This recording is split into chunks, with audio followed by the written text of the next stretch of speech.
Hi, I'm Emily. I'm 25 years old. And this is the story I never thought I'd have to tell. The one that still makes me question everything I thought I knew about love, family, and myself. I grew up with almost nothing. My mom raised me alone, working double shifts just to keep food on the table. She never told me who my father was, only that he was a mistake that never should be happened. I stopped asking around age 10. Fast forward to college, I met Lucas. Tall, quiet, charming in that effortless way that screams old money. I didn't know it then, but he was the only son of one of the wealthiest families in the city. The Morelands. Lucas never flaunted it. In fact, he downplayed everything. We started dating in our second year, and despite our differences, he made me feel seen. Like I mattered. His parents, though, a whole different story. When I first met them, his mother barely shook my hand. She scanned me from head to toe like I was a smudge on her glass table. So, you're the girl, she said, forcing a tight-lipped smile. I nodded and offered my best version of polite. She turned and walked away. His father, on the other hand, Mr. Alexander Moreland, was unexpectedly warm, gentle, even. He pulled out my chair, asked about my studies, complimented my ambition. When I told him I worked part-time at a bookstore, his eyes lit up. I used to sneak out just to read in peace, he chuckled. Good books raise smart women. He was the only one who ever made me feel like I belonged in that mansion. Lucas proposed the week after graduation. I said yes without hesitation. His mother didn't attend the engagement party. She was traveling, apparently. But Mr. Moreland did, and he gave me a family heirloom necklace I had admired once in passing. Every strong woman needs a bit of armor, he whispered as he fastened it. We married in the spring, lavish, grand, magazine-worthy. And yet, I felt like a guest at my own wedding. The staff looked at me like I'd snuck in through the back door. But Lucas loved me, and Alexander, Mr. Moreland, always made sure I was okay. He'd check in, ask about my health, my stress levels, even offered to set up a trust fund just in case. I told Lucas once, half joking, your dad's kinder to me than anyone I've ever met. He replied, he always gets weirdly protective around people he likes. Don't read into it. I tried not to. But things started getting strange. The older I got, the more Alexander stared at me like he knew something I didn't. Once, I caught him looking at an old photograph in his study, a woman who looked eerily like my mother. When I asked about it, he quickly shut the drawer and changed the subject. Still, I brushed it off. Rich people have secrets, right? Then came the afternoon that changed everything. I was home alone. Lucas had flown out for a business retreat. Mrs. Moreland was overseas. I was reading in the library when Alexander walked in, closed the door, and sat across from me with the heaviest look I've ever seen on a man's face. Emily, he said, voice low. I need to tell you something. Something that should have been said years ago. My heart stopped. He pulled a faded photo from his coat. It was my mom. Younger. Beautiful. Pregnant. And beside her, a much younger Alexander Moreland. She told me to stay away. That I'd ruin everything. I thought it was what she wanted. His eyes watered. But I never stopped watching over you.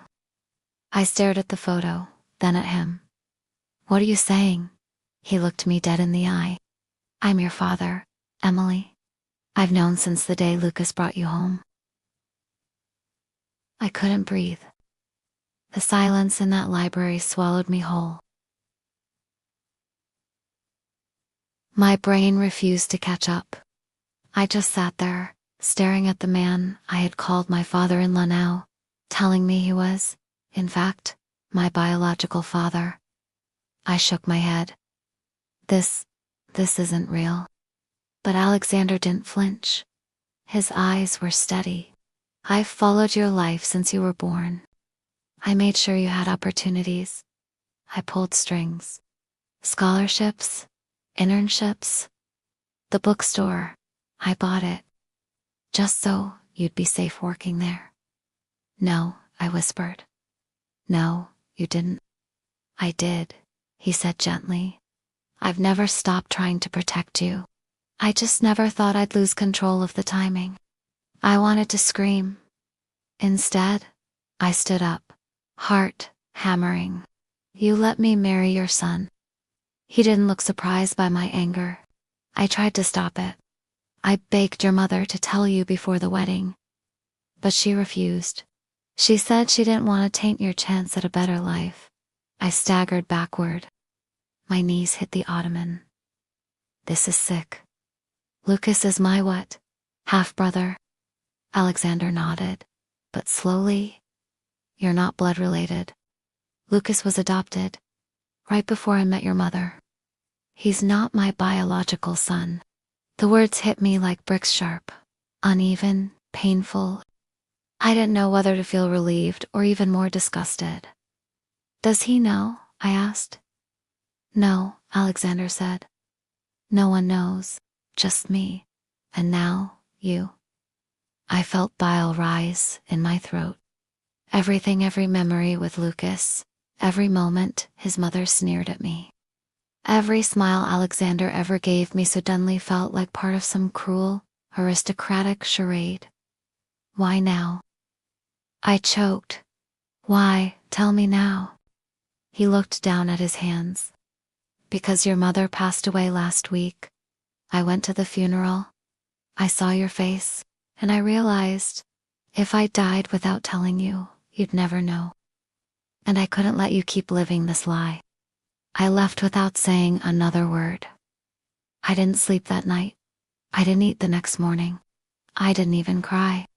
My mind was blank, too full of fire to feel anything. When Lucas got home, I told him I needed to talk. We sat on the balcony, the city glittering beneath us like nothing had changed. But everything had. "I can't do this anymore," I said. He looked alarmed. "What's going on?" And I told him.